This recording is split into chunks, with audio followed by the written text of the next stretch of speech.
One final PSA, folks. Don't roll these dice together. You can see here on the 10 face of my percentile that it took a little bit of a chip there because I'm rolling them all together. So gemstone dice, roll in a padded tray, roll them individually.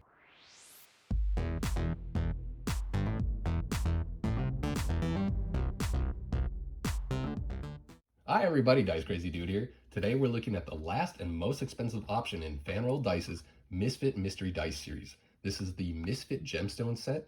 You can see it comes individually bagged inside this separated compartment plastic case. This almost looks like one of those pill containers to keep your medicines separated. Now I like that the dice are separate so that they won't damage each other, but this is clear plastic, so it kind of ruins the surprise, which is all the fun in mystery dice. You know, there's not even any like company markings on here, so if they just placed a sticker on top, I think that'd really help keep a little bit more of the mystery till you open it, the fun in there. But it will be nice later on, once we've looked at the dice, that'll be really easy to see them. So let's get to the table and let's get rolling. Now I should probably roll these individually, but oh well, here we go. So the Misfit Gemstone dice set retails for $40, but I've seen it on sale on their website for as low as $30. You get a 7 die set, and they're all random like all the Misfit series. So let's take a look at them individually and see what we got. All right, let's start with the D4. You can see here we got some nice bold black numbers, and it looks like this is made out of opalite. I really like how those numbers stand out. They look really sharp. You can see the D6 also appears to be made out of opalite, but the numbers are a lot thinner. Now these numbers are actually engraved, so it's kind of funny right out the bat, you know, we're getting 2 dice of the same material in a random assortment, but it looks like they actually are 2 different styles. For the D8, it looks like this one's made out of blue sandstone. It's got some nice gold numbers with it that really stand out nicely. To me, this really gives like this really cool like outer space vibe with the stars and the, you know, the darkness of space. Looks really nice. I hope this shows up on camera. Moving on to the D10, looks like we've got amethyst. Wow, this one looks really nice. I've always liked amethyst as a stone, and I'd say if you're a fan of purple dice, this might be like a full set worth checking out on their website because there's some really great depth in that coloration there. This one looks really good, and the gold paired with that stands out nicely. Very cool die. For our D percentile, looks like we have a rainbow fluorite, and it's paired with some engraved silver numbering. This one's got some really cool coloration, but unfortunately, if you look at the 10 face here, I don't know if this is going to show up. There's actually 2 scratches right on the top and bottom of the 10 there. Hopefully I can catch that in the light and you can see that. But you can feel them when you're running your finger across. So it looks like this is actually, there we go. Now you can see them. This actually, I think, is the first kind of factory second actually out of the whole bunch, which is a little unfortunate. But they do blend in a lot. You know, you really have to be paying attention to kind of find those.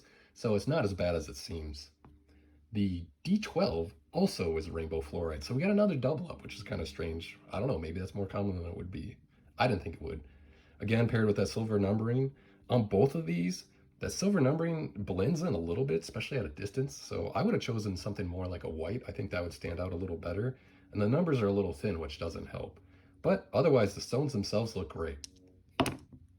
The other thing to note with the D12, and this was kind of strange, I wonder if maybe this is why this could be considered a factory second, but it's actually numbered in a spin down style. If you look at that, all the numbers actually go in order, which is a little strange. It's not normally what you see. So I don't know if that was on purpose or if that was maybe why this was included in the Misfit series.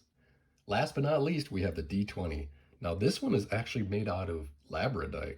Now it took me a little bit to figure that out, but once you get it shining in the sunlight, there you go. It definitely has got that classic labradite shine, which is really cool. I really like that stone, especially when you get that nice sparkle. Now, unfortunately, I think this one is also a factory second. And if you look at the 16 face here, especially in the light, you can see there's a bunch of scratches on the face that you can actually feel them too. So unfortunately, again, I got another scratched face, but it does blend in for the most part. You have to be kind of paying attention to see that, catch it in the light. And maybe there's just not enough shine. Ooh, there we go on the 7. Maybe there's just not enough overall shine on this die. That might be another reason it was rejected. But those bold white numbers stand out really nicely on this guy. So I'm still happy with the dice, you know? It's still a good looking one. All right, I'm gonna roll them as a bunch again. I know I'm really kind of taking my chances here. But, you know, a gemstone dice, they have a great heft.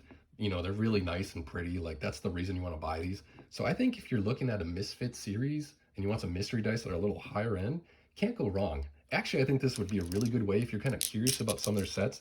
is to kind of see the quality and what the stones actually look like in person before committing like that much higher price tag for an entire set out of one of these stones. Now, I was surprised that I got double ups on materials here. I got 2 opalites and 2 rainbow fluorites. I thought I was going to have 7 different stones. But, I'm not really disappointed in the fact that I got those double ups. They're all good looking stones. So I'm still happy with this dice set. I think these still look really good. And only 2 of them had minor issues. You had 2 scratched faces overall on an entire set of gemstone dice. So that's really not bad. I think that's actually pretty good. So if these are factory seconds, like I said in some of the other ones, the quality control is actually really good. These things are actually really nice dice. So you're not getting really banged up things that they're, obviously like really damaged and they're just trying to get rid of. You're actually going to get some good dice here. So the Misfit Gemstone dice set by Fanroll Dice, check them out. Bye.